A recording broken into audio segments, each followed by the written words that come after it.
Some suggest our decisions and our fates may be written before we even act, dictated by forces beyond our conscious awareness. Yet many schools of thought will insist that choice is at the very heart of justice, moral responsibility, and forgiveness. Not only does free will exist, but that without it, humanity itself could not function. This debate goes to the very core of what it means to be human. In this Doha Debates Town Hall, we ask, are we free to choose, or is free will just an illusion? We're bringing together three perspectives, distinct and sometimes conflicting, to discuss this very issue. We have free will, but we are not sovereign. That's the way we would put it from an Islamic perspective. You have a God that puts together your purpose, you have a God that puts together your existence, and then he judges you accordingly, but with more mercy than any human being can possibly judge. I'm an optimistic free will skeptic. I maintain not only can we live without the belief in free will, but it actually may be preferable. If we could free ourselves from that belief, we could begin to adopt more humane and effective practices and policies. There's a clear distinction between things that we have control over, things where we can choose one way or the other, and things that are outside of our control. I freely chose to come tonight to this event. We make free choices all the time. Also with us, a group of university students and young adults who have spent weeks preparing for this debate. They join us from Qatar Foundation's Education City and beyond. I think free will is an illusion because you are the product of your environment. I think free will exists, but it is heavily influenced by society and culture and religion. It's not so much important what free will is, but how people characterize the debate on free will, because it shapes political decisions and how we see ourselves and other people as well. We will bring them together with our speakers to engage in a challenging yet respectful Majlis-style debate. As always, our aim is not to compete, not to fight, but rather to center our efforts around truth-seeking. I'm Imran Garda, and this is a Doha Debates Town Hall.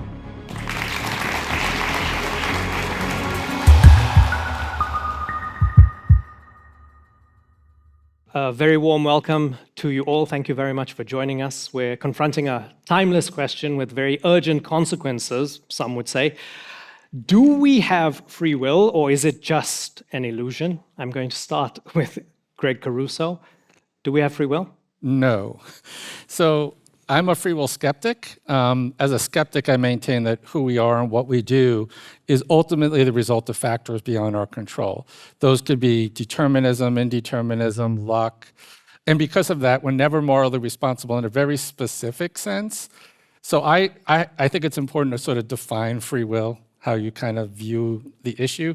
For me, free will is the control and action that's required for agents to be truly deserving of praise and blame and punishment and reward in some fundamental sense. And because, on my view, who we are is the result of these antecedent conditions beyond which we have any control, we shouldn't fundamentally, retributively punish individuals for their wrongdoing, blame them in any kind of moral sense. Attitudes like resentment and indignation would not be justified on my view. On most things or on all things? So on all things, but that's not to say that there are not other types of responsibility that could be preserved or other types of emotional reactions that are justified even if we lack free will. Okay, Dr. Suleiman, we laid out the sort of platform of the free will skeptic position there, the deterministic position. What do you make of that? We do have free will, but it is limited. We are free, but we are not sovereign.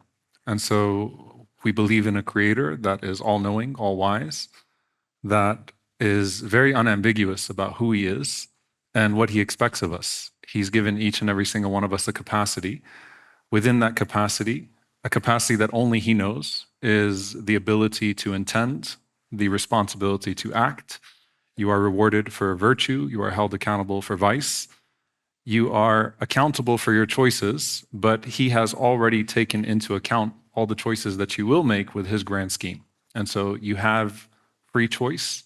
You make your decisions. If anything is under compulsion, or you don't have the ability to comprehend a situation, or you are truly unable to make the right choice in any given circumstance, then the one who created you and created that circumstance will hold you accountable in accordance with that. To those who would say there seems to be a contradiction, if everything is written out and everything is cosmically planned and known, then how can I possibly have any free will? There's a rigged game at play here.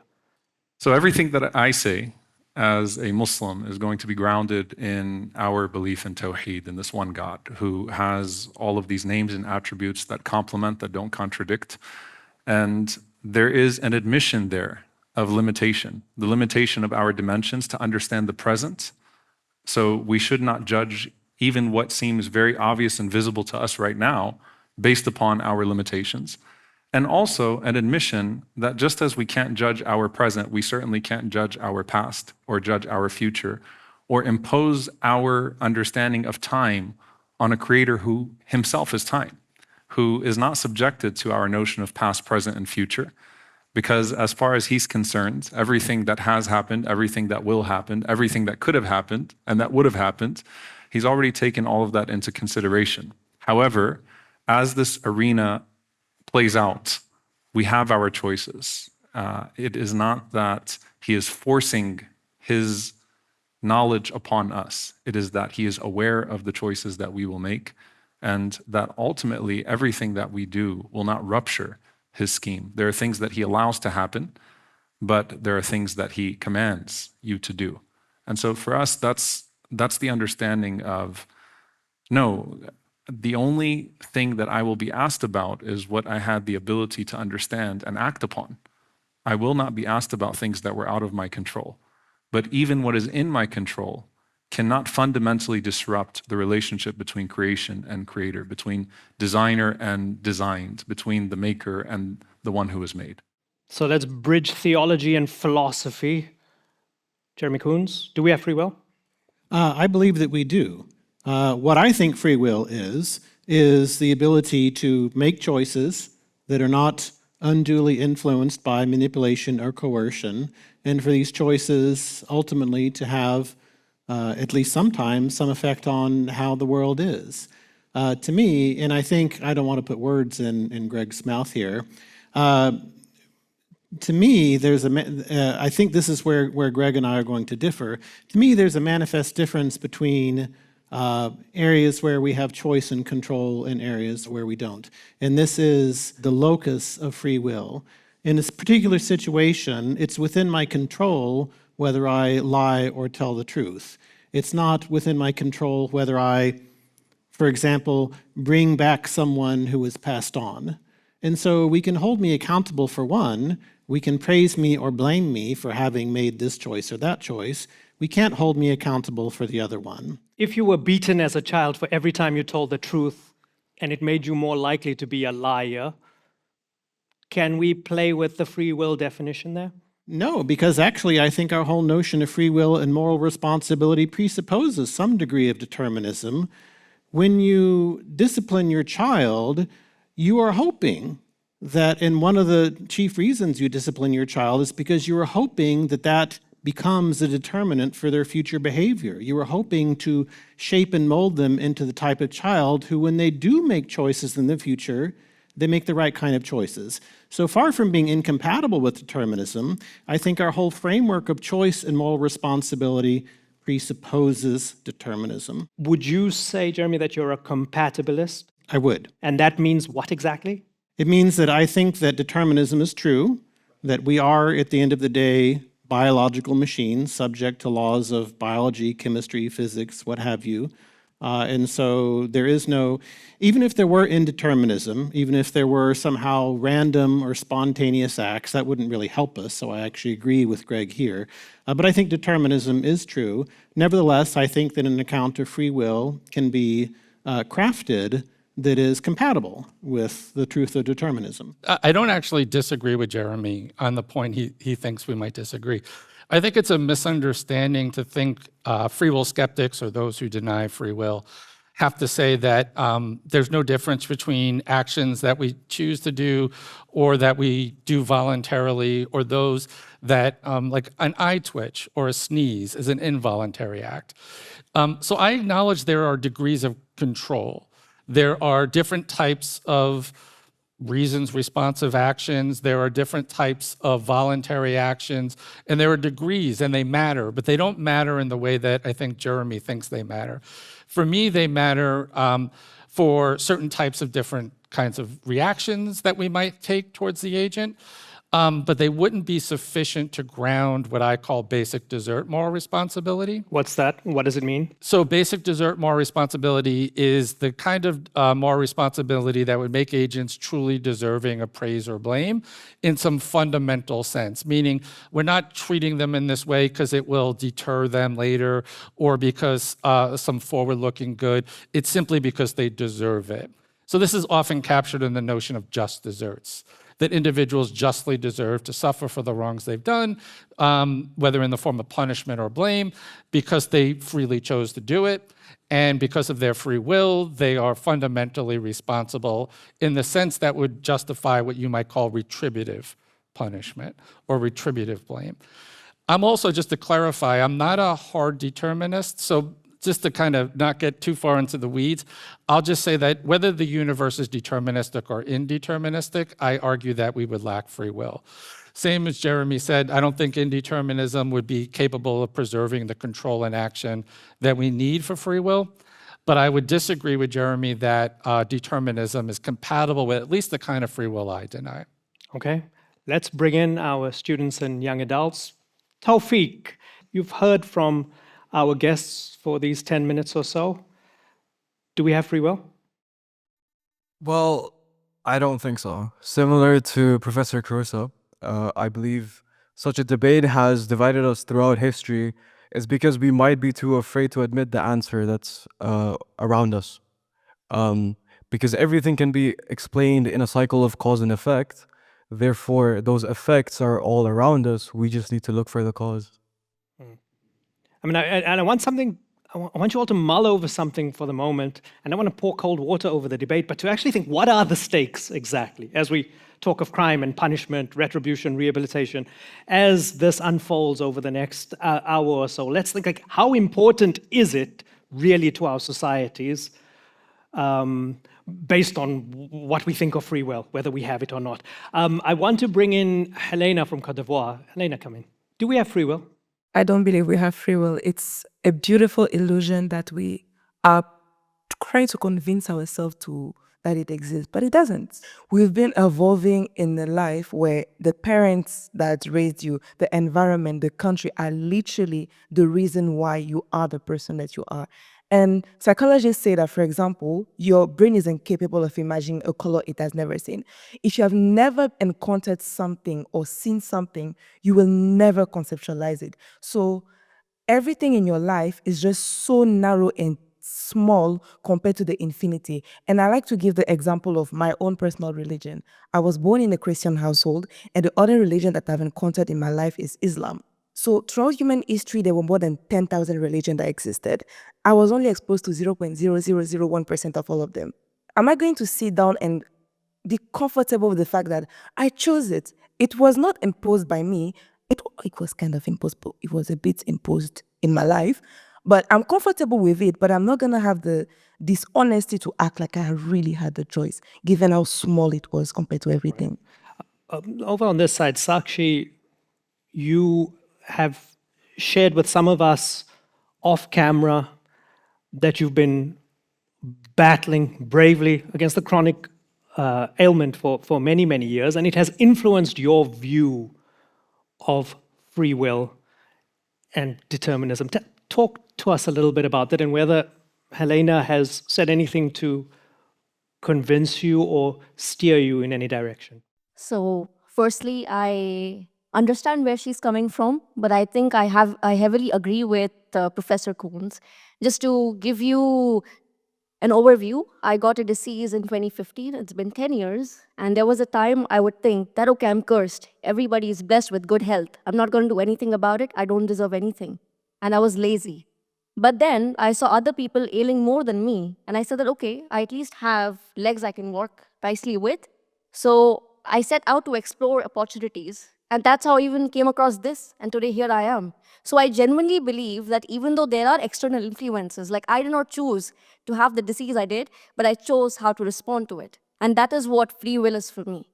No matter what the condition is thrown at you, you choose how to respond to it. So yes, that is my take. Imam Omar, nodding in agreement. Yeah, I think that if you take, and not to in any way suggest that this is the view of anybody, Professor Caruso or any of the students, but if you take the idea that we have no choice, that we have no moral agency to its end, we're coming out of a 2-year genocide that's continuing. And I've been following the trials of the IDF soldiers that were guilty of rape on camera, and they're pleading the defense that many criminals plead, which is I was just following orders. It was under compulsion. I had no choice of my own. And I think that once you strip us of our ultimate objective of existence, then you strip us of everything that is secondary to that as well. And you remove then any agency from the human being, and that's a worldview, that's a ditch that I don't think we can climb out of as human beings. I think that it strips us of our agency. I think that it also strips us of our potential, because what we've seen in the people of Gaza, you just gave one example of your ability to overcome a difficult period in your life by looking at the circumstances that were given to you and responding in a certain way. What we've seen in the people of Gaza is that they have been able to hold two truths at the same time together, that my suffering is not without meaning, and that my suffering is entirely unjustifiable, that those who perpetrated the crime are unjustified in doing so, but that there is a redemption and there is a meaning and there is a purpose that I can find even in the most difficult circumstances that I have been in. And when we acknowledge our limitations, that there are circumstances that were created beyond our control, then that actually gives us the ability to respond with the greatest potential. So you have people that are not shackled by their childhood trauma, for example, but they go on to become healers from the same brokenness that they grew up in. They chose to overcome. They chose to supersede. On the other hand, you also have people that act, satanically, and they are not born out of terrible, traumatic environments. They adopt those qualities later on in life, and then they take a sadistic joy in them, and they lean in. And, perhaps I walk two worlds, the academic and the pastoral here.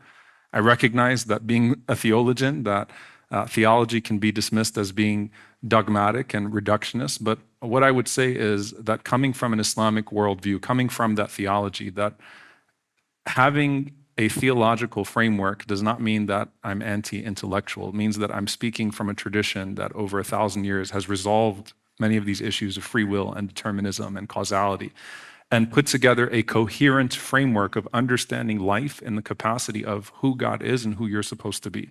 And in that, there's a contentment that's found, and there's a genius that can be leaned into, and there's a virtue that can be unlocked. That's certainly not unique to Muslims, but I would argue that the ability to elaborate on these issues and bring them always back to the primary question of existence is something very beautiful and allows for a contentment to come out even of difficult circumstances that you just heard from a very particular human experience.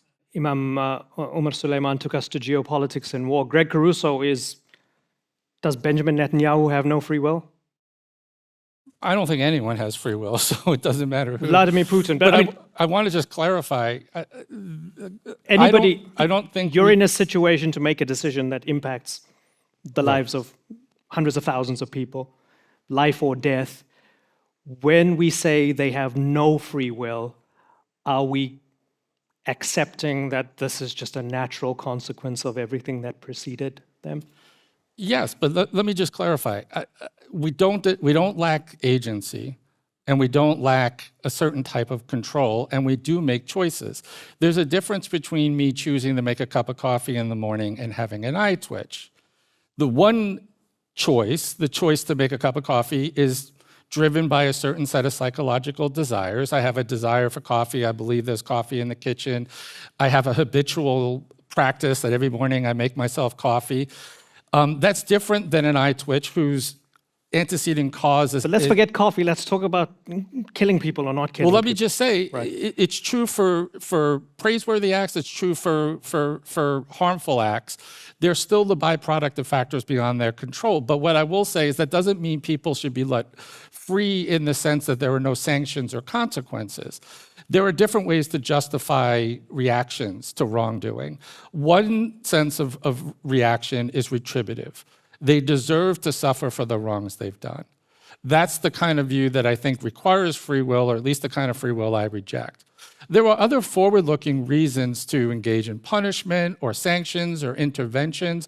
We intervene when my daughter does something wrong. I introduce a consequence, but that's for the forward-looking moral formation of her as an individual. I want to shape her as an individual, and I'm introducing a cause now to help her future decisions, to calculate them in a certain kind of way. We punish other people, like maybe not you or someone else, for deterrence, right? We want to deter other would-be criminals. We also just, on my view, have to isolate certain people who pose a risk to society.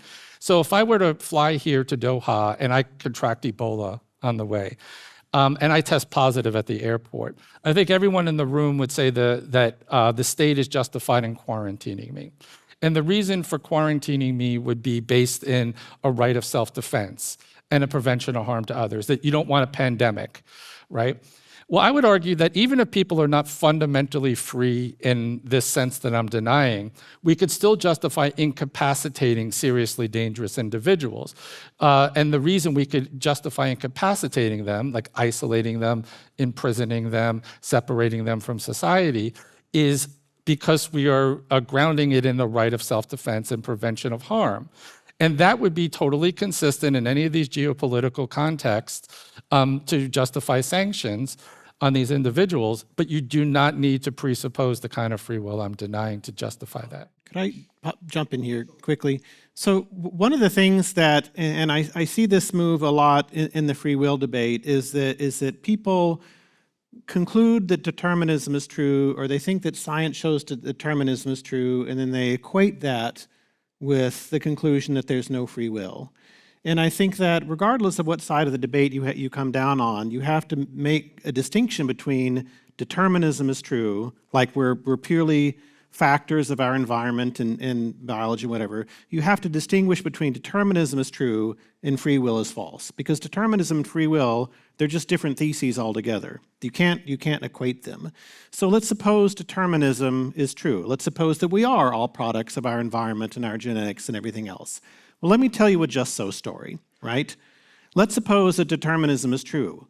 Well, we still have to control people's behavior somehow. We can't let people just do whatever they want. And so we still have to introduce a set of sanctions. We still have to hold people accountable for what they do. And these sanctions that we impose on people are intended to be determinants to incentivize them to do this and not to do that. And in imposing this system of sanctions, we have to distinguish between things that are under people's control and things that are not under people's control. Again, we can punish you for telling a lie. We can't punish you for not jumping over a building, right? Because one is in your control and one is not under your control. And so, even if you think determinism is true, you're still going to hold people accountable. You're still going to distinguish between things that are under that person's control and things that are not under that person's control. And so this is now what the debate is about. Is that free will? No. Greg says no, But I say yes. But listen, but the point is that in principle, determinism is not, if you've concluded determinism is true, the debate's not over. Right? No, of course not. But Jeremy, everything, I'm just saying that this you is the move said I'm seeing made. is consistent with the kind of free will skepticism that I Absolutely. defend. Absolutely. Where you're not, I just want to set the terms of the but debate where here. you're not going is saying you're giving forward-looking justifications for those sanctions.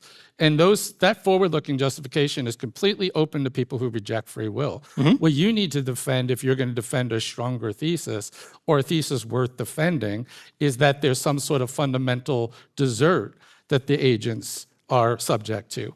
If you're going to give just purely forward-looking justifications for intervening, introducing new causes, that's totally consistent with the rejection of free will, or the kind of free will as I define it. Bayan, you want to come in? So I agree with Professor Koons. I think that we do have free will, and I think perpetrators should be held accountable to their actions. Taking into account what had happened in Gaza, the genocide, we can't say that Benjamin Netanyahu did not have the free will to commit war crimes, crimes against humanity, violated international law, conscious, made decision, and he knows that he's a war criminal. He was labeled by international law that he was a war criminal, and received a lot of backlash for his actions. So in that sense, we could say that he was pretty much conscious, that he was killing a nation, massacring and genociding Gazans in Gaza. So I think this kind of interferes with the concept that he did not have the free will. I think he did, and he should be punished for his actions, as there were victims in that case. Okay, pass on the mic to Rafai next to you. Yeah, I kind of agree with Bayan here, because my view of free will is kind of what if free will does, what the world looks like if free will doesn't exist. And to me, it's what if Israel had just been like, okay, it was determined for us to commit this genocide and we weren't thinking rationally and it was just meant to happen. Of course, that's not an argument they could present. And obviously they had the thinking and the free will to do what they did consciously. That to me is like, if there wasn't free will, it would be a world full of chaos. Greg, to that point of, people feel there's like a world that has less justice. Yeah. If you decide there's no free will. Address that for me. Reconstruct it. Let's break it all down. Yeah. Let's say a world without free will. Now redesign it for us and convince them then, because I see this beating heart of justice, that's pushing back here. Convince the students, the audience, that it will be a just world. There's a dark side to the belief in free will. People tend to always look at the other aspects, the ones that are being highlighted here in this conversation. But there's empirical work that's been done that shows belief in free will correlates with increased punitiveness. So we punish people more harshly, and in a place like the United States, where we have mass incarceration and we have a very retributive criminal justice system, it's being driven primarily by this notion of retribution, which is grounded in this belief in free will. There's evidence that shows belief in free will is connected with acceptance of economic inequality. And it's tied to this belief in just desserts. If you end up in poverty, if you end up in prison, if you end up in some sort of suppressed or stratified social structure, it's your fault. It's your fault.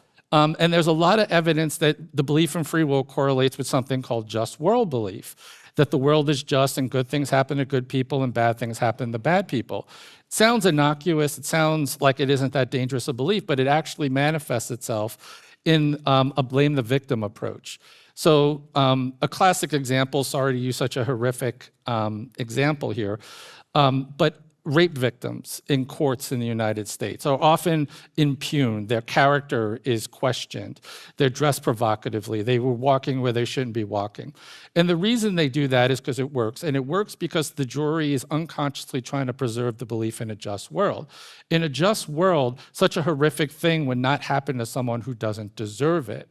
So to make this action somehow justifiable in their worldview, the person must have done something wrong. They must have done something to deserve this horrific thing, because in a just world, bad things wouldn't happen to good people.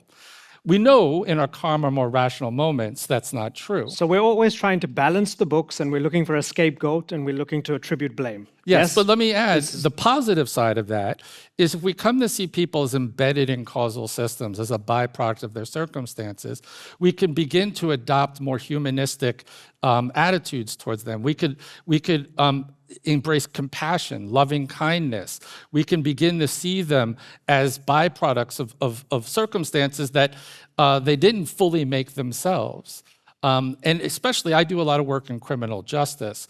And in the context of criminal justice, when you look at the lives of people who find themselves imprisoned, there's no white hats and black hats, good people and bad people, perpetrators and victims. Almost everyone in prison has been previously victimized. Those to whom evil is done do evil in return. I'll give you one statistic. 89% of women imprisoned in the United States were previously victims of abuse, sexual assault, domestic violence, some other type of child abuse. You could say they deserve it. And yes, they must have done something wrong to get found guilty and put in prison. But you could also say, I see a causal connection here between the previous victimization and the circumstances in which they now find themselves. And if you begin to view humanity in that way, on my approach, you could adopt a more forward-looking, preventative approach, grounded in social justice, and one that aims at rehabilitation and reintegration, instead of just punishing people and hoping they become better. Because prisons are dehumanizing, we treat them like animals, we instill learned helplessness, and then we release them and say, now be model citizens. We've done nothing to better them. We provided them with no education. And I really do believe these beliefs in free will are important precisely because they drive these policies. If everyone is just morally responsible for their actions, then the appropriate response to criminal behavior is punitive. Okay, so we're going to get Sheikh. What's interesting is that you probably agree with a lot of what he's saying. I'd like to say, like, you will never find me, someone who fights mass incarceration, goes to ICE facilities every week, in any way an apologist. No, and I think we have a lot of overlap. Viciousness. What I would say, though, is what you attribute the grossness of the American justice system, criminal justice system, and everything that happens under its purview is not to something that's been determined outside of anyone's action, but instead you trace down who the nefarious actors actually are, and you start to peel that back, and you start to channel action towards what drives that system. So I absolutely agree that you don't, simply blame the person who is a product of this criminal justice system, which has in its cycle processes that will render the same result in 89% or 95% of the situations. But that we have to, again, place blame where it actually is and go back to the human actors that are acting inhumanely. Or the social structures, right? But who creates those social structures? It's made up of humans. Right. But it is important to acknowledge. So like if you look at infant mortality rates in India, right? It's a public health outcome. But what you want to identify is what is driving it, right? So this is sometimes called the social determinants of health. I've argued that the social determinants of criminal behavior are essentially analogous to the social determinants of health. And one of the causes for low infant mortality rate or high infant mortality rates is the social structure about reproductive control over your bodies, about who has say in how many children they want to have. It has to do with literacy. So if you want to correct for that outcome, you essentially have to engage in an act of social justice. You have to address the social structures of that society. And I would say that we could do a lot better within our system, especially in the United States, because it's the one I know, of adopting policies that are preventative and are grounded in social justice, addressing the social structures that are driving criminal behavior. Yeah, I think we agree on a lot of that. Yeah. I think that the issue, even from an Islamic perspective, poverty is not an organic issue in the world. Poverty is in and of itself a crime, and it's something that has very human level involvement in and is driven by greed, and you are to solve and remedy greed at the spiritual, emotional, social level so that you can pave the way for a better outcome. But what I would ask you actually in response, and because I'm interested in what you're citing in terms of statistics about free will, I think if you were to take the majority of the world and you were to ask the world, do you believe in free will as in choice? I don't think that many people have the depth of the philosophical layers behind some of the definitions and the epistemology being used here, that you would find that most people believe in some level of choice. Now, those that are determinists in the absolute sense probably make up such a minor percentage of the global population that it would be hard. Don't you think it would be hard to actually gather any type of data about what that would mean for the world? Well, there are belief systems that aren't as wedded to, I mean, in your own tradition and in Christianity, there are Calvinists. I know in Islam, there's a school of thought that also rejects free will. There are traditions that have emerged to try to grapple with these problems. And you could look at that and say, like in Buddhism, for example, I've written about the connection of free will and Buddhism, and it's a very enlightening one, because if you just drop the issue of free will, right? Because I don't deny choice. What about the caste system, by the way? But here, well, I don't believe in caste systems either, because that's based on an idea of desert that I reject, that like somehow you deserve to be born rich or poor or in a certain social class. I think that's a very pernicious idea. But again, it's still grounded in this cluster of just deserts. We'll get to you. I've made note of who's been wanting to speak. Maria, come in. Yeah, thank you. So first of all, I would like to say that I do not think that free will is incompatible with the idea of the empathetic legal system. Because I think that, yes, of course, we are brought up in certain circumstances that influence our decisions. But at the same time, I do think that there is a scope in which we do have free will, in which we do have a choice. And that means that if we are to only look at the person's circumstances when we are making a decision about their crime, for example, it would mean that we completely ignore the fact that even though they were brought up in a certain system, they had a choice of committing the crime or not committing the crime. As, for example, we've been mentioning people in Gaza. They had the choice of resisting or of not resisting. They chose to resist. So I feel like we all have a choice in the circumstances that we are in. Okay, you want to pass on the mic to Yasser next to you? Yeah. So I agree with Professor Caruso that the retributive system of justice is particularly pernicious. And I believe that in a deterministic world, we're likely to champion rehabilitative systems. But I also think that there's an inadvertent harm of the deterministic framework, which is that in a lot of circumstances, deterministic frameworks are used to box in groups and communities, and they're considered beyond saving. So for example, in the United States of America, many individuals in the far right attribute the incarceration of specific groups to a culture problem. So African-American people, the far right often attributes their mass incarceration to a cultural problem. That is to say, a set of deterministic factors that have shaped them into committing criminal activity. Now, that is a deterministic justification for the actions that they're doing, essentially rendering or stereotyping that entire group. So how do you contend with that in a deterministic justice system? Yeah, so I think, again, we have to highlight agency. I don't deny agency. And I want to stress that people change. I think we all sort of share this capacity or this view that individuals are capable of overcoming circumstances, right? So that's one way to address the idea that like you're born into a certain situation and that's your destiny. By the way, I think there's a difference between destiny and determinism, and I think there's a difference between fatalism and determinism. One of them says, like, what happens has no, it's fated to happen, and it's not the byproduct of causes at all. Like if JFK is fated to die in Dallas on that day, there's nothing he could have done. He would have died. That's different than determinism because it says what happens has a cause. And if I jump in front of a train and say if I'm fated to die today, I will, and if I'm not, I won't. You're going to die, and you're going to die because your choice was the cause of you dying. People make choices, but what I want people to see is that those choices themselves have antecedent, causes, have circumstances.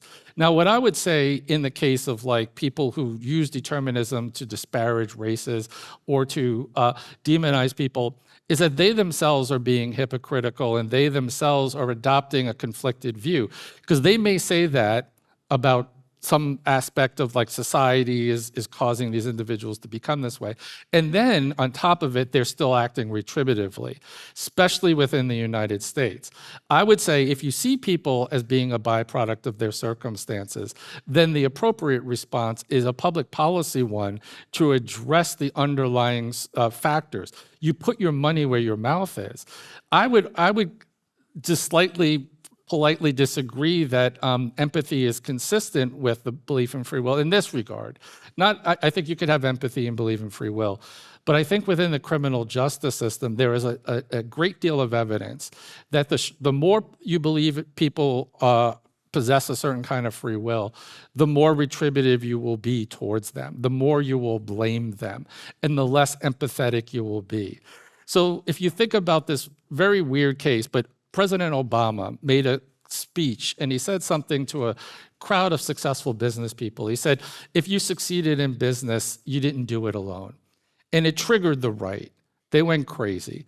And in fact, the Republican National Convention that year was run around the slogan, "Yes, we did." That was literally their response. I did it myself. I picked myself up from the bootstraps and I did it myself. If you listen to the next line that Obama said, it was just factually correct. It said, if you succeed in the business, you probably had a helpful teacher, an encouraging parent. You might have shipped your goods on highways that are maintained by the government and tax dollars. No one does it alone. But I think the idea of the causa sui, the self-made man, the person who pulls themselves up from the bootstraps, is so ingrained in the mythology of the United States that it manifests itself in this blaming society, in this retributive reaction. And there's even evidence that it isn't how compatibilists would like us to believe. We look at the capacity of individuals, we calmly assess what kind of control they had, and then we comport blame in accordance with the level of control. If that were the way it went, maybe I wouldn't be as opposed to the view. But all the empirical literature shows that the desire to blame comes first. And then retroactively, people will adjust how much control they think is necessary to justify their blame reaction. The cart is coming before the horse. We're letting blame and anger drive the emotional case, and then people will literally move the bar of how much control you need to justify that. And in the case of your own actions, people will excuse it. But in other actions, they'll blame them and said they have the level of control. And in praise, when you do a good act, instead of giving you praise, I accord it to luck. In my own case, I accord it to my own free will. One of the things that Gregg has been talking about is, what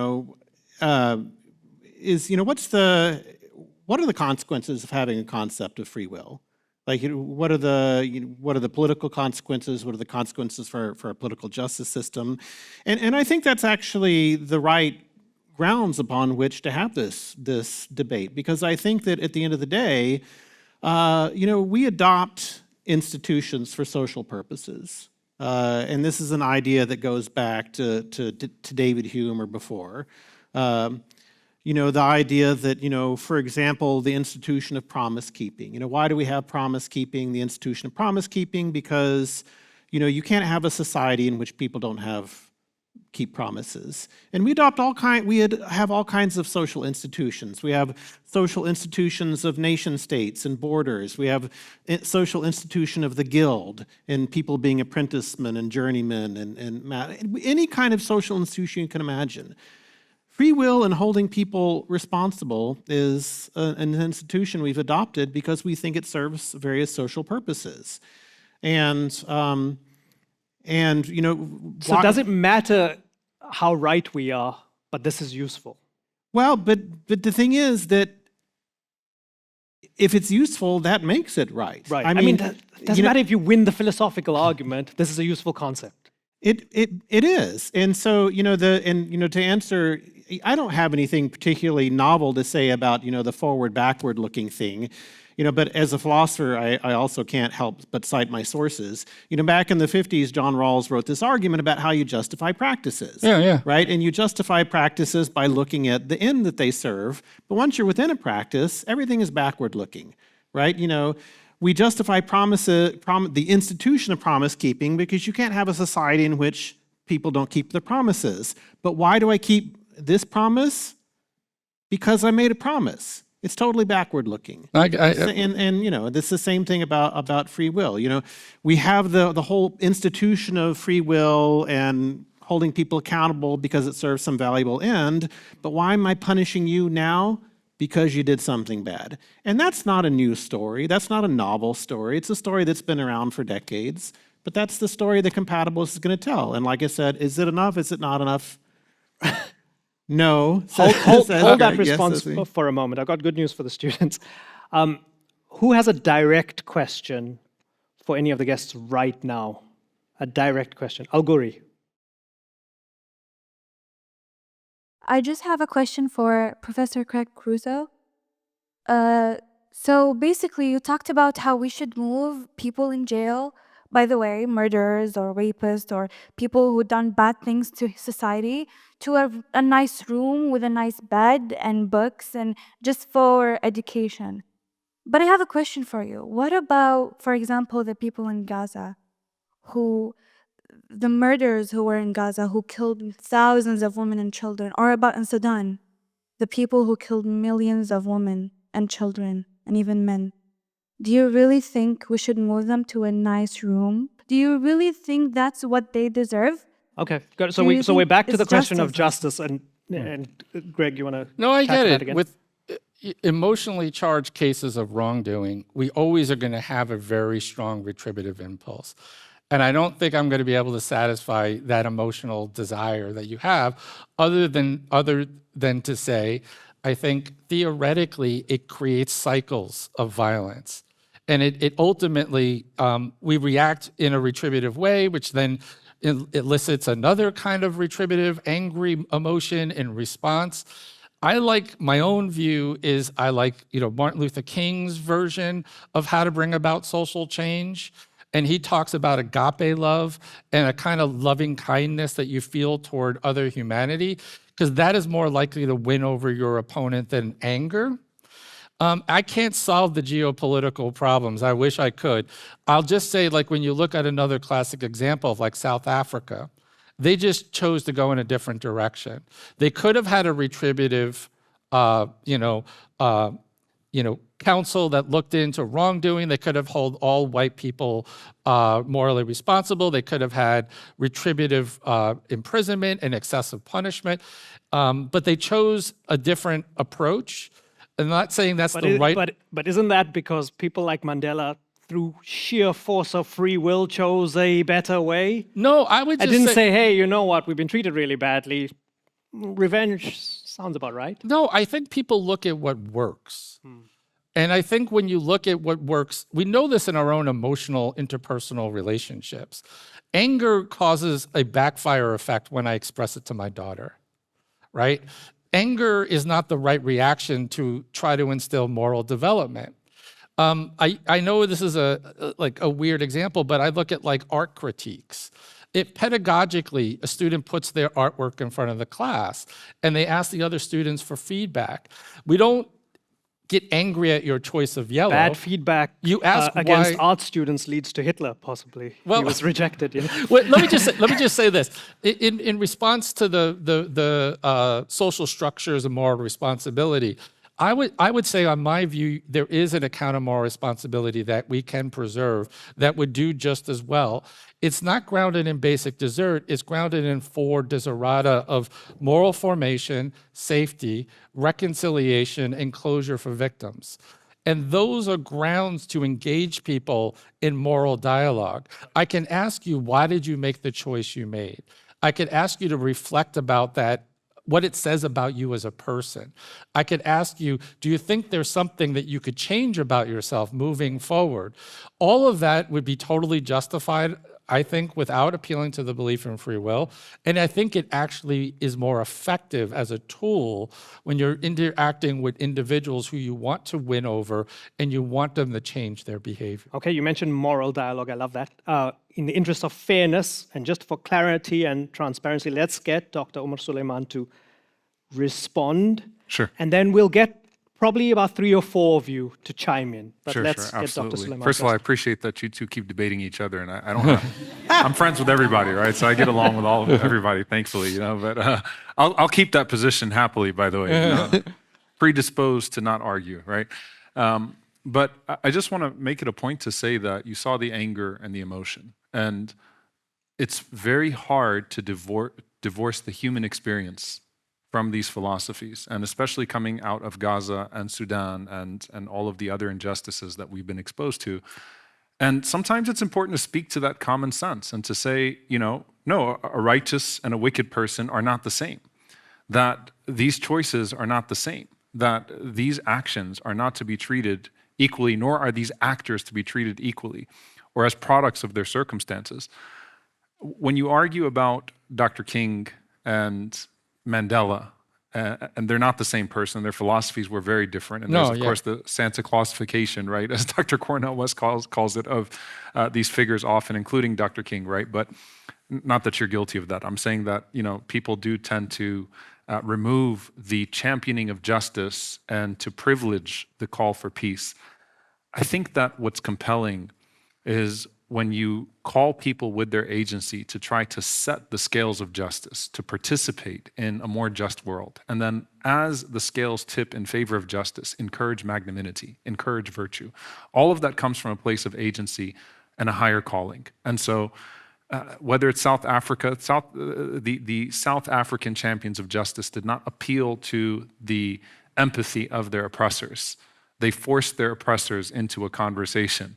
And when the scale tipped in their favor, they chose magnanimity. And this has been the case in Palestine with Salahuddin, Saladin, and there are examples throughout history of this, and many bad examples as well. But why I come back to sort of anchoring, and I know I probably sound like a broken record here, but anchoring this in the discussion about God, anchoring our morality in something deeper and grounding it in this, is that we are called by the same God that allows for injustice to happen in this world for reasons that are beyond us, to participate in a more just world and to actually be helpers in carrying out that divine legislative will.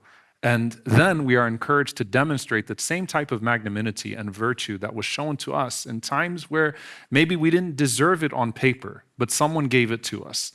And I don't think that those two things have to be in contradiction with one another. You don't have to remove the desire that people have for justice in order to encourage them towards magnanimity. And I have to give this example because it's a very important one in terms of free will and in the criminal justice system. So I lived through a case in the United States, a police shooting of Botham John. Botham John was shot in his apartment complex. He was watching football on his couch, and an officer walked into his apartment and shot him dead on his couch. And she claimed that, she thought it was her apartment. Her apartment was on another floor.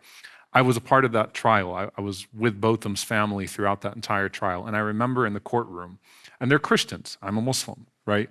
But we speak in many ways in the same theological language. Botham's mother, who's a devout Christian, demanded justice from a place of faith.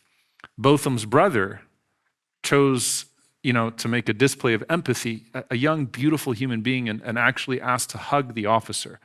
And what ended up happening was that the empathy of Botham's brother was weaponized against the call for justice of Botham's mother.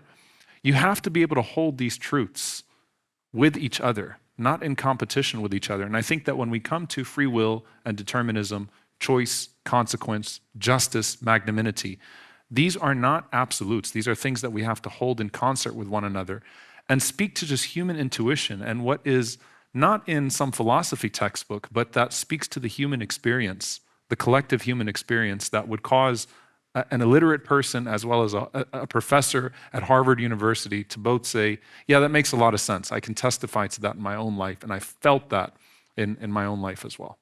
That's powerful. That's very powerful. Let's get a round of contributions from our students and young adults. Elena from Tbilisi, it's your turn. Go ahead. Okay. Professor Caruso mentioned that he's a free will positivist. I would call myself compatibilist positivist probably. So my position is essentially like, why is it necessary for us to delay the moral responsibility in relation to ourselves? Or in other words, acknowledging that we can be guilty of certain actions and can be like not guilty of others, while treating others with compassion at the same time. And it's also like relates very closely to the notion of theistic belief, like specifically speaking from the Christian perspective. We do believe in reconciliation among societies. It's no longer like eye-to-eye situation, but it's about forgiving tenfold times. So in one way or another, I have a very practical question to you. Like, let's say it would be either like Professor Koons or you who could be running for presidency in 2028, and one of you holds the compatibilist perspective, another one holds like free will skeptic perspective. But at the same time, you have a very similar views on the criminal justice. So why do you think that? Why do you put so much optimism in like free will skepticism when in reality compatibilism can be coming from exactly same viewpoint as you? Just to clarify, you're not running for president, right? No, I think he would win because I think Bite your tongue. the message that we don't have this type of moral responsibility is very hard for people to comprehend. But I think it's lessened by the idea that there are other types of moral responsibility that agents still hold, that they are you still have take charge responsibility. I still have role responsibility. So that means my role as a parent or your role as a moderator comes with certain duties. You could also engage in acts of moral protest. So I think that you need empathy, but you also need some other mechanism to get justice. But it doesn't have to be grounded in basic desert. There are accounts of moral protest that are grounded in forward-looking aims, reconciliation, moral formation, deterrence, safety. When there's some, horrible thing happening in society, we want to question individuals and why they're engaging in those kinds of actions. We want them to reflect upon themselves and what their actions are saying about them as individuals. We want them to recognize perhaps a need for change. There's nothing, I think, that is required in any of that that demands free will. Okay, our necks are straining this way, so we're going to reorient this way. Pass on the mic to Amjad next to you. All right, so Professor Caruso, the main question is that also you've mentioned when you guys are when allowed to ask questions of the others. Yes, as well. of course. No, we're fine. We're good. We're good with this. Let him be in the hot seat. I have for each one of them. Okay, but just keep it in mind. Just starting with this, you've mentioned previously that the idea of luck at one of your TED Talks. Also, you've mentioned that, and here I quote, that luck plays a role. Well, what is luck to you? Is it the divine system that is leading our universe? Or it is your society or the culture or like the circumstances you live in that could drive you to act? I think based on different people's personal views, it could be either. I think luck, just in the way I define it, are things that are outside my control, but that matter, right? Like how many hairs I have on my head is something beyond my control, but I wouldn't call it luck because luck is either good or bad. Like winning the lottery would be good luck. Being struck by lightning would be bad luck. I mean, right? winning the lottery could destroy your life. Yeah. But what I would say is luck swallows all. We are byproducts of our circumstances, and in philosophy, there's a term, constitutive luck, the luck that makes you the kind of person you are. But there's also present luck around the time of action. And I would say that our actions are ultimately the result of constitutive luck and present luck. And luck is another thing that's beyond the control of agents. It could be determinism, it could be randomness, it could be quantum indeterminacies, but luck is another one. And in some cases, I find it's the one that works best with audiences, with people, because they could often see their own lives sometimes as a byproduct. Like, therefore, by the grace of God go I, or therefore, by the grace of luck go I. Like, I could have very easily have been that person in those circumstances, in that situation, with those experiences, with those backgrounds, with those types of childhood trauma or societal pressures.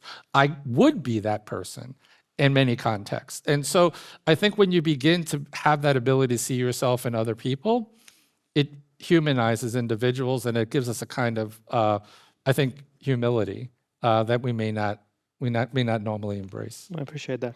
I don't think anyone would really disagree with you on that one. Wakil, come in. Professor Caruso, you mentioned,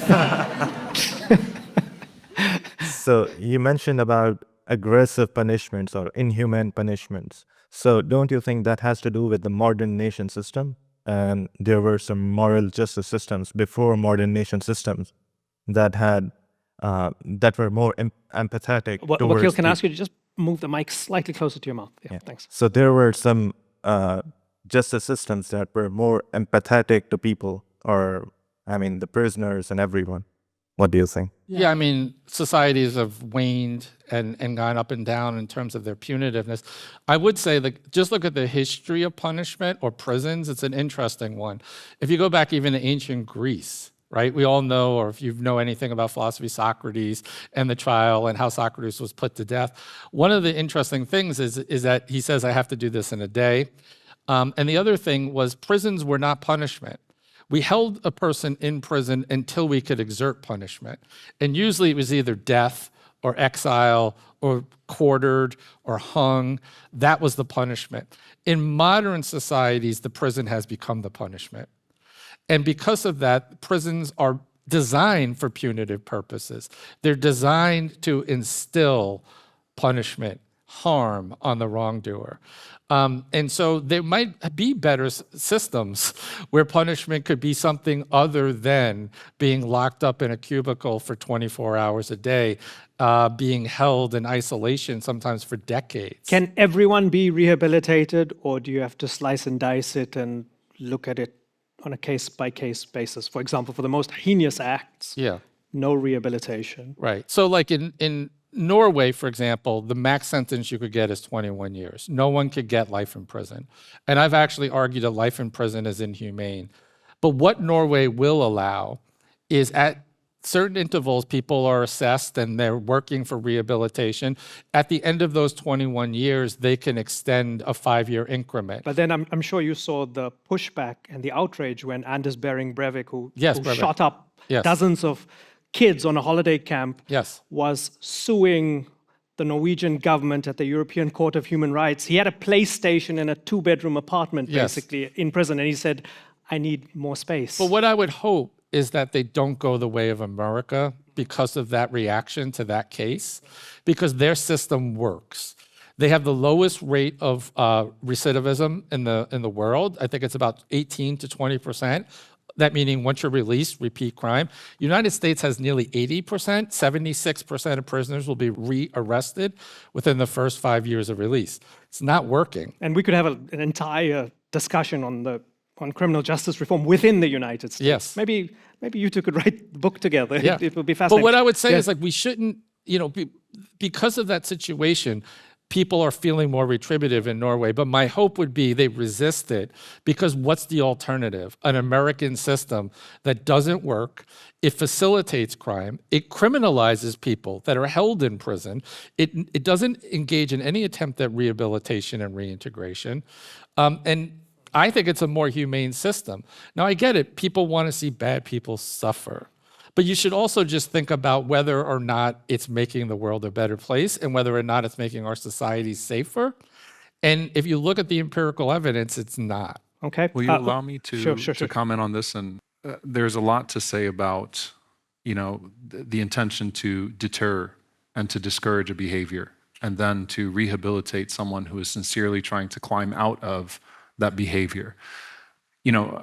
I think about a young man that was in a high-risk juvenile prison who said to me as an imam, could God forgive me if I murdered someone? Now, he posed it to me as a hypothetical. He wasn't actually charged with murder. And I had to dig into my spirituality and to say to him, yes, you could be forgiven out of seeing that sincerity, but there's a course of redemption there. There's actually a story in our Islamic tradition of a scholar, Ibn Abbas, may God be pleased with him, who was considered one of the greatest scholars of our tradition, that a man came to him and said to him, could I be forgiven for murder? And he said, no. And another man came and asked him the same question. He said, yes. And when he was asked why, he said, well, the first guy had the intention to murder, and I could tell by his body language. The second guy, was thinking about it, right? And needed to be deterred, right? Or I think I mixed that up. The first one needed to be deterred, so I said no. The second one was regretful and remorseful and needed a pathway to rehabilitation. When I couch this back into the broader discussion of, the presence of something that's greater than us and something that's divine, we have to be able to offer pathways to society to rehabilitate, as well as deserving individuals, without removing the gravity and the value judgment on the behavior itself and the agency of the human actor himself. And I do think that's possible. I don't think that you have to retreat to philosophies that are absolutist in order to maintain that balance in society. Now, we're imperfect beings, and so the human experiment is always going to render imperfect outcomes. But what I'm saying is that ideologically, again, you go back to these questions and these very real cases that we've interacted with or people have experienced, and you can still find that balance every single time. Farah, come in. I know you've had your you've had your hand up for about an hour. Yes, I'm sorry. I was like really thinking about it. If we agree that we have the ability to make a choice at any time, then how can you say that we don't have free will? In that case, what does free will mean to you if it's not making a choice? Yeah, so I was going to wear a black shirt today, and they told me not to because I might blend in, right? I like dark colors. So let's just take a case. I go to the store, and I want to pick a shirt. And my wife says, you need some more colorful shirts. Try on this yellow shirt. So I go in the dressing room, and I'm looking at myself in the mirror. I try on the yellow shirt. I feel like a clown. I look at myself, now here's one question. Do I control that reaction? I would say you don't. You don't control that reaction. It's a natural reaction. I try on the black shirt. I say, I look cool in that shirt. I really want that shirt. I buy that shirt. Now I chose, but I would argue the choice is predicated on my likes and dislikes, on my preferences, on my habitual character. Maybe I'm a dark character. Maybe I like dark colors because my personality skews to the dark end. Maybe it's because I was raised in the Northeast of America. If I was raised in Hawaii, I probably wouldn't wear black all the time. It has to do with climate. It has to do that I lived in New York City. It was a cool color to wear when you were in New York City. All of those influences are playing their role when I'm weighing and deliberating my choice.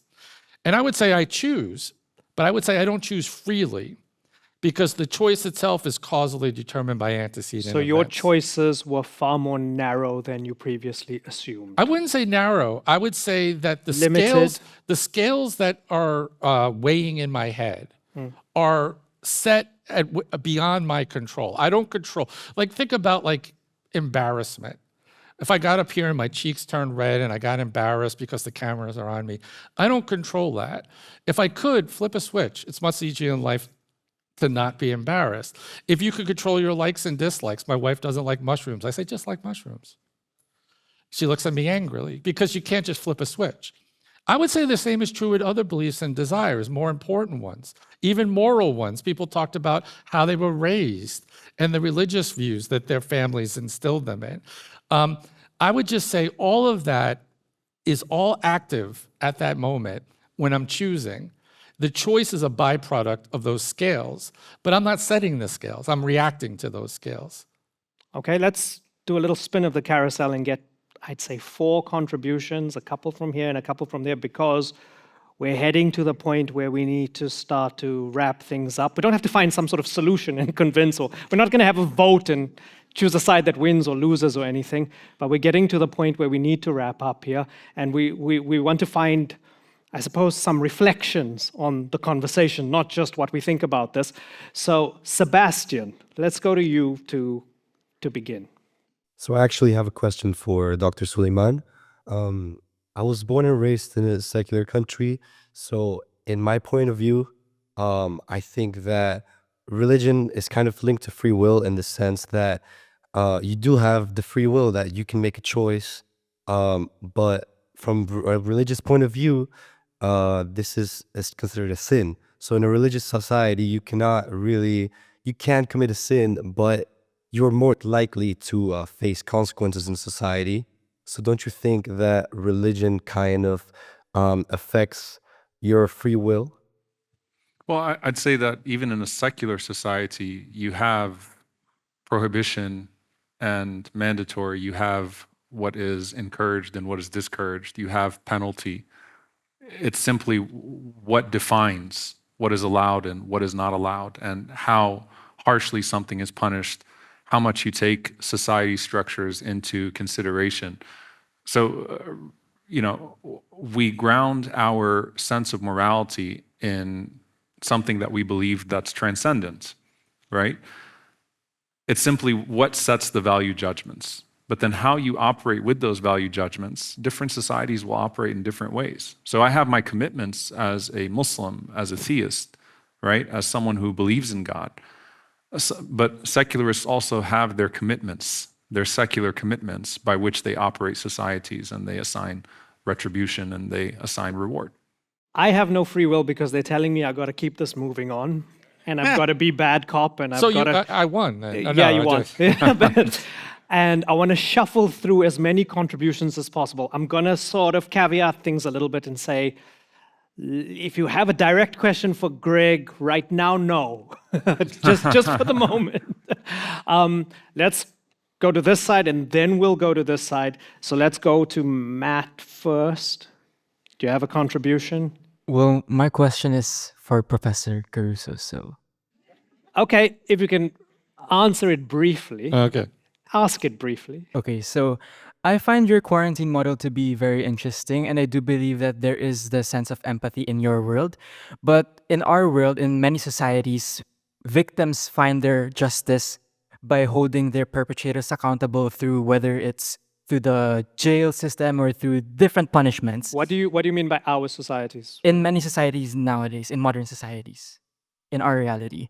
And so I would want to ask, like, your empathy is more focused towards the perpetrators themselves. So where could victims find justice in that? Yeah, so I don't know if you're familiar with what's called restorative justice, where you sit parties down together.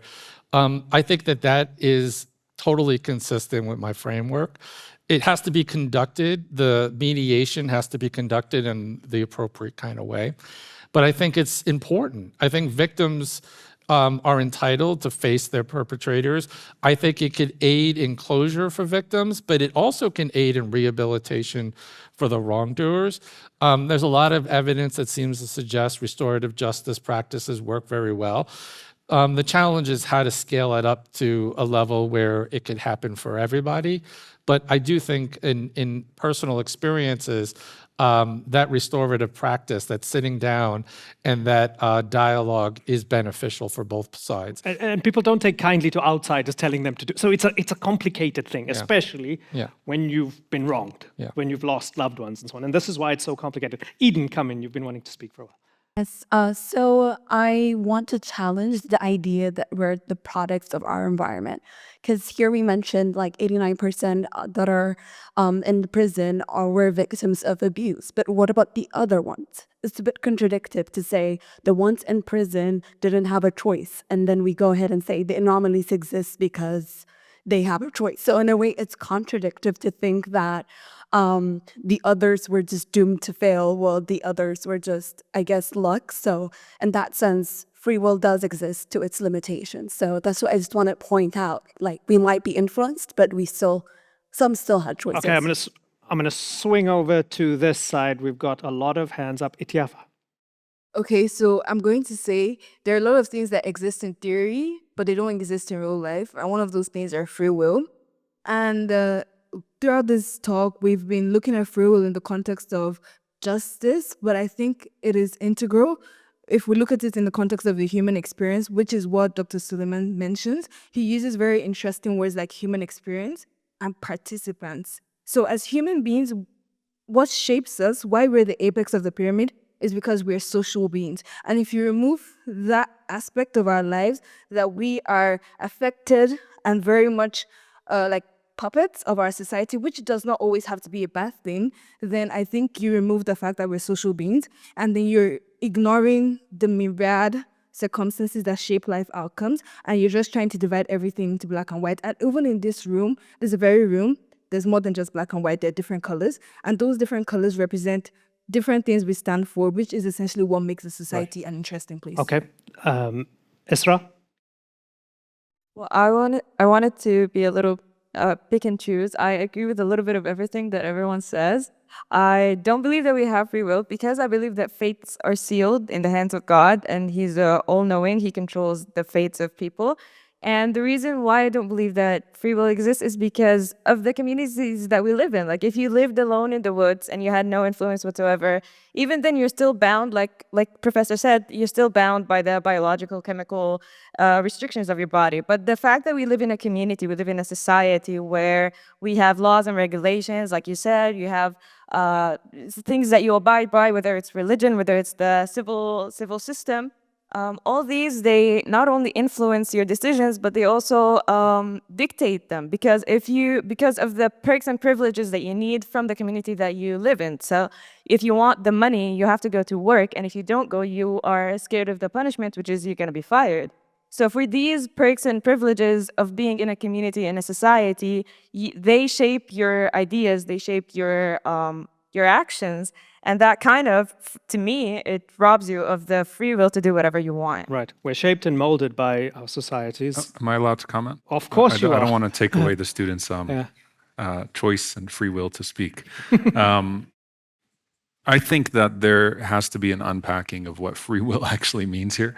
And I don't think that we have consensus in this room at all, even amongst the panelists. And so I do think that we're speaking past each other on many of these things. There's been the center of gravity towards justice, which is interesting. It became a justice discussion. Because we're driven by a natural, innate sense of justice. I do believe we're predisposed to justice, that, we live with this idea within us, and that if that is tainted, then we no longer are the moral human beings that we were created to be, and there are conditions that can take us in that direction. But what I would say, for example, to some of the panelists that just said that, and I'm not trying to challenge you, but I am trying to challenge you. Are Moses and Pharaoh the same? I would say Pharaoh was not instructed to kill children like Moses. And that's actually the point that I make, is that whether you dig deep into theology or you come to the contemporary and the experience, that you cannot treat the tyrant and the oppressed the same way. And that's just such a basic human notion that just comes out of anyone who is well-read or not read, but who has lived the human experience. And whether there are differences in theologies, there is no sense of compulsion. You see, like as a Muslim, I speak to Muslims, like if you sleep through a prayer and you wake up because you slept through a prayer beyond your capacity, you just had a deep sleep, you're not accountable for that prayer. You pray when you wake up. You can't fast. It's okay. You give charity in place of fasting. But when you are capable of doing something, you do have a level of will, right? It's not an absolute free will, but you do have a level of will, and God has not forced you with what he has written and accounted for into your choices, into what you have chosen. And I think when you take that, that broad picture and you start to equate then all actors in the same way, then you strip us not just of objectives, you strip us of any agency in our deeds. And that removes the incentive to act in accordance with our higher selves and gives us an excuse to act in accordance with our lowest selves.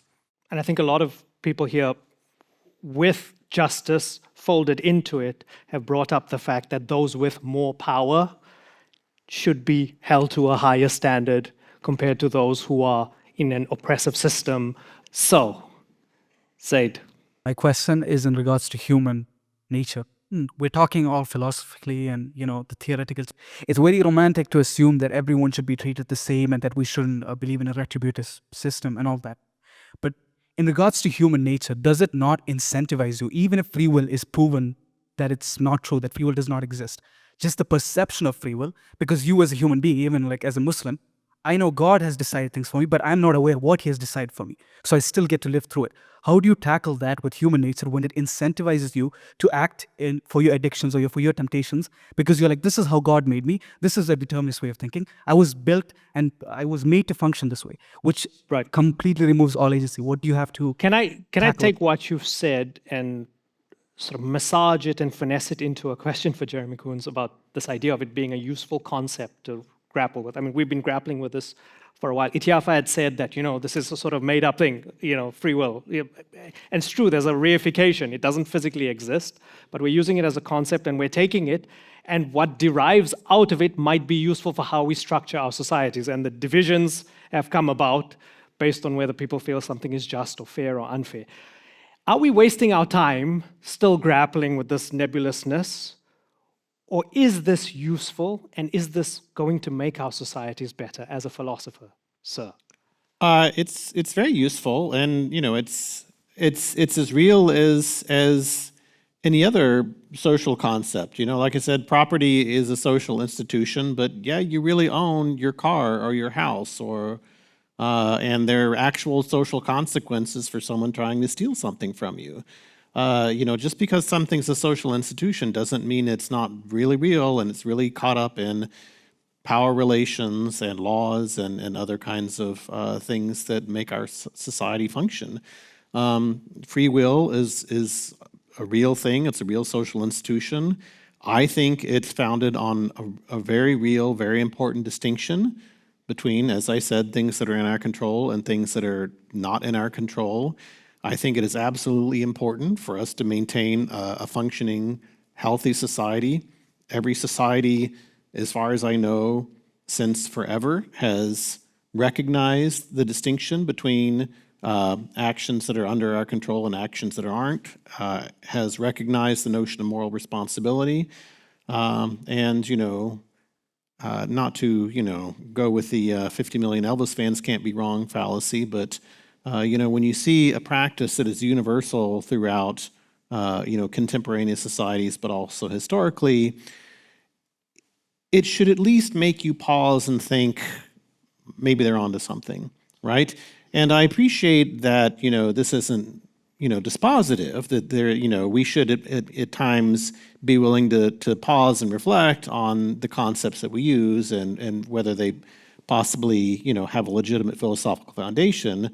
But it does seem to me that the case for maintaining this concept, which is so profoundly historically rooted and so deeply important to every society, is a strong case. As a professor and an educator, and you are all professors, educators, thinkers, what's your advice to the students and young adults as you've engaged with them over the past hour and a half? And I'm going to start with you because we're just about near the end of the program. What's your advice to them as they continue to grapple about this idea of crime and punishment, justice and forgiveness, free societies versus unfree societies, personal autonomy versus I'm just controlled in the matrix?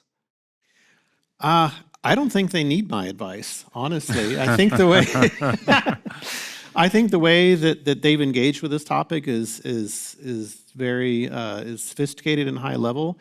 I think continue engaging in these kinds of debates. I think we've had some really interesting perspectives tonight. I think we've all had the potential to learn a lot. I've certainly learned a lot from Omar, and I've certainly learned a lot from Gregg. I think the perspectives we've had on justice, different perspectives on the criminal justice system, and different directions in which we could take our criminal justice system, and also just getting some, hearing from the personal experiences of for example, Omar, and some of the empirical information that Gregg has shared. It's been really enlightening, and I think just if I were to right now contradict myself and actually give the students some advice, keep engaging in these kinds of conversations, stay curious, and keep learning. It says something about the zeitgeist that young people are engaging with this, which is fascinating, right? It means something's sort of changing. Gregg Caruso, your advice to them? I would say continue to have the conversations you're having. Stay curious. And I think we just need to also make sure we don't fall into misconceptions of some of the issues. Make sure we don't equate choice with free will. We don't just think that denying free will means fatalism, or that we don't make choices or have some say in our lives, some agency. I would say look and be open to alternatives. There are different ways of living, and sometimes we can learn from others what are more successful ways of living. And just because we've always done something one way doesn't mean we have to always continue to do it the same way in the future. So continue talking with each other because these are important issues. It's connected to everything we care about, who we are as individuals, our public policies, our interpersonal relationships, how we parent, how we treat others. And just look within yourself to think what works, what's effective. And maybe also see if you could sometimes understand the other side and where people are coming from in their experiences. Okay. Dr. Omar Suleiman. Yes. Wrap us up.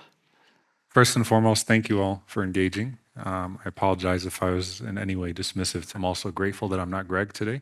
But we could have switched shirts. You could have wore the dark color. I would have happily wore the sky blue. If I had known, I would have. But what I would say here is, again, I come from a very specific vantage point. I'm not ashamed to speak from that vantage point. The people of Gaza, which has come up multiple times, this question, are masters of the human spirit. They have completely come to terms with what happens outside of them, and they relegate that to what is beyond them, but championed with an impossible, seemingly impossible set of circumstances, an existence of dignity, and manifested, I think, a maximum level of human resilience that we are witnessing on display. And that gives us a chance to sort of look within ourselves and say, if they could do that, then what can I do? And there's something that comes from a deep place of contentment where you can say that everything that happens beyond my control, قدر الله ما شاء فعل. That is God's decree, and I'm pleased with that. That I do not know why this is happening, nor do I need to know why this is happening, nor do I need to know the details of the plan. I just have to trust the planner, while at the same time unlocking the maximum sense of effort. And the beauty is, you are judged by your intentions, not by your actions. Intend good, try to champion the greatest amount of good and virtue. Know that that our history is full of people that refuse to be products of their circumstances and instead opted for something higher because they believed in something higher and were able to inspire generations and live in our textbooks as examples that we can draw from until today. Do not allow yourself to become a product of your circumstances. And the last thing that I'll say, again, from a faithful perspective, if you don't solve the beginning and the end, the Quran, and there, of course, are other religions and other faith systems that have their own paradigms here. So I'm speaking, again, from the Quranic perspective. It actually doesn't speak much about, divine decree and things that happen in between. Because if you are content with your maker, with a designer, and you don't believe that you've come about out of randomness, and you are content with the idea that we are actually living in a blip of time, and that there is an ultimate restoration, and that there is a hereafter, and that this is all made right eventually, then you recognize that you might be on page 2,300 of a book that spans thousands of pages, and you're okay with that. You don't need to know the introduction or the conclusion. You're content with the author, and you're content with what you are able to improvise and what you are able to bring about in terms of your own deeds, to make sure that you're part of the beauty of the human story and not a part of or a chapter of the ugliness of human history. So come to terms with that, and you'll live with a contentment that will actually bring out your maximum human potential by accepting your human limitations and finding tranquility in the divine. And I pray that all of you are able to become geniuses and authors in not just the intellectual sense, but in the spiritual sense, that can inspire others beyond you to seek something that is beyond themselves.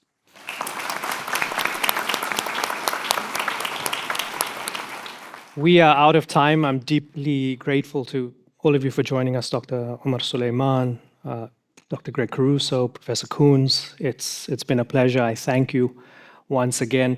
I know it's a good conversation when I get to stay out of the way as much as possible, but to the students and young adults, if I didn't manage to get to you as often as you would have liked, I'm sorry. It was written. It was predestined. This is the way it was always meant to be. But you can still try and forgive me. Find it in your free will. Yeah, thanks so much. Thanks so much. Now, this brings us to the end of this Doha Debates Town Hall. We'd like to thank our partner, John Templeton Foundation, and thank you to Qatar Foundation for bringing all of us together. Now, of course, this Majlis would not be possible without you, our audience here in Doha, and our viewers around the world. We sought out truth and understanding, heard powerful ideas, sharp arguments, personal reflections. But the conversation does not end here. Now, it's your turn. Do you believe you have free will or not? You can share your thoughts in the comments, and let's keep this conversation going. Thanks again to everybody. Thank you so much. Thank you. Appreciate it. Thank you very much. Much appreciated. Thank you. Thank you so much.